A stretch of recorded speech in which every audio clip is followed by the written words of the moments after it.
right, welcome back. Good to have you here at the 2026 Detroit Regional Chamber Mackinac Policy Conference. And Senator Alyssa Slotkin here. Bonus appearance by Congresswoman Haley Stevens. It's nice to see you both. Thank you. Thanks for having us. They're working on something together. They're working on something together, but you had a pretty eventful day yesterday. Oh, I did. 2 days ago.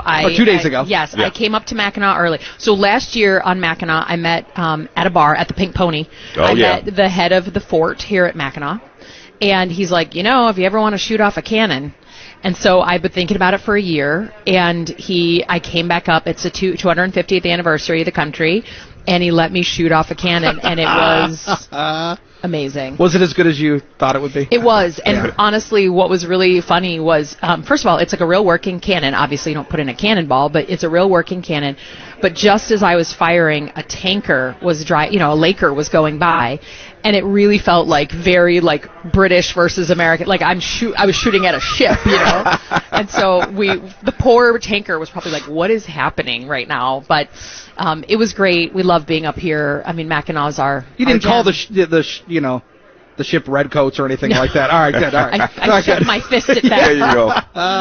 I want to ask you about the housing crisis. I know you've been talking about the supply side of the housing crisis. What is it about this moment that kind of convinced you that the country needs that level of urgency? Well, because I don't think there's anything more fundamental to the American dream than owning your own home. It's literally like what we're raised as Americans to believe is the path into, strong middle-class life and beyond. And it's just become really difficult for people to buy a home. We're down 4 million units of housing across the country. It's just a straight-up supply and demand problem. And so we can talk about who gets to own, apartments and who gets to own things, but until we deal with the supply problem, we're going to have jacked up prices that people can't afford. So that's where I've put my energy, and we need to declare a housing emergency. We've declared an emergency for everything else. This president declared an emergency against Canada, right? So, but what I think the average person wants is like deal with the issues that affect me, my pocketbook, my kid, and housing is right up there at the top of the list. And Congresswoman, you guys have been working jointly on some legislation on Chinese cars as well. Tell us about that.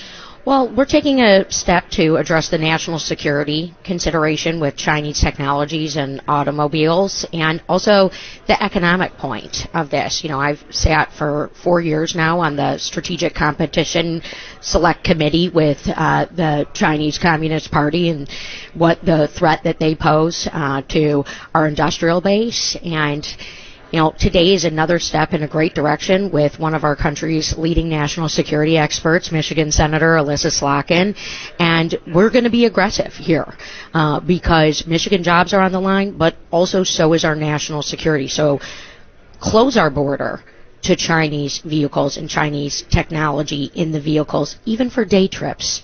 That's how aggressive we believe we need to be right now. Have you seen those day trips?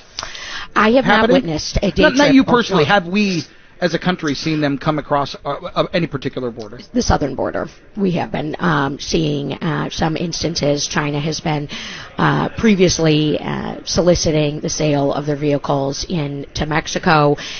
We know that they just cut a deal with Canada. The president started a trade war with Canada, pushed them into the arms of the Chinese. I've spoken to the Canadian ambassador about the need for us to protect our borders, codified trade rules and laws so that we aren't exploited. Because what China does is they exploit the free market at the expense of all of our jobs. They do not play by the rules. They never have. 25 plus years in the WTO, and we have been screwed every step of the way. And I mean, what would really keep someone from, if you guys didn't have this where you're trying to block it from coming over the border, I mean, somebody could come in for a day trip, let's say, and sell the car. Could they sell the car to somebody over here, and the person just keeps it over here? So now you got a bunch of Chinese cars just driving around? I don't know if they could sell it. I mean, it'd be hard to get the title, passed and everything. But they can certainly come across the border, drive up to Selfridge Air Force Base, take some video with the car, right? Yes, the car is a traveling surveillance package, absolutely, right? Yes. And all of that data that the car is collecting is being sent back to Beijing, right? And the Canadians, look, Trump punched him in the teeth, Mm-hmm. and the 51st Canadians, state and all right? that stuff. The Yeah. Canadians have responded by saying, "Fine, we'll just start importing Chinese cars, tens of thousands of them," and so that's like a this year situation.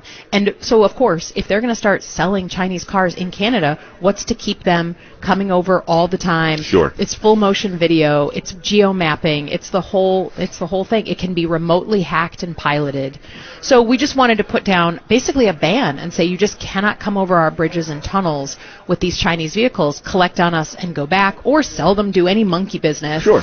We just wanted to make that clear. We love our Canadian cousins, but their decision to bring in these Chinese cars does not have to be our decision to bring in Chinese cars. Well, and even at the fundamental level, obviously the national security concern is real. Most people, I mean, aren't thinking about that necessarily. But if these cars come in and they're able to be sold, now you're in a completely different situation because they're going to be sold for dirt cheap. And quite frankly, they're decent cars. And that money's going to go right to China. Exactly. And you're going to undercut. actors. You're going to undercut our jobs. You're going to undercut the big three. Throw Toyota in the mix. It's a huge problem. And we've watched in Europe, right? Europe said, screw it, we're going to have Chinese cars come in. We know that they subsidize the price. They make them super cheap to undercut our, Volkswagen, whatever. They let them in, and they now have 15% market share. I mean, they have just dominated. They have 15% market share in Mexico. The Chinese have just gone all over Mexico to set up shop. So I think the bottom line is it's an economic security issue, and Haley has been very good. I mean, Haley and I were freshmen together back in 2019. Yeah. She knows the auto industry. She was worked as a chief of staff to the Auto Rescue Task Force way back when with Obama. And I think between the economic security issues and the national security issues, hell no for Michigan in bringing in Chinese cars. And quickly, I just want to, talk to you about you trying to keep guns out of the U.S. mail. Oh, yeah, thank you for recognizing that. Yeah. The Trump administration made note that they are not going to enforce a law that would allow somebody to ship a gun through the mail, sell a gun through the mail, circumventing background checks and loopholes. This is very dangerous.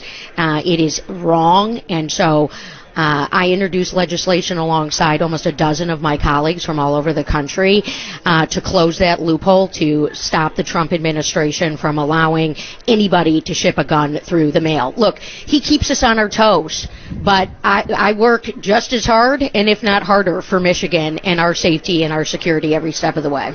Senator Alyssa Slotkin, Congresswoman Haley Stevens, appreciate you both. So good to see you. Thanks for having us. All right, we'll talk again soon. More coming up, JR Morning.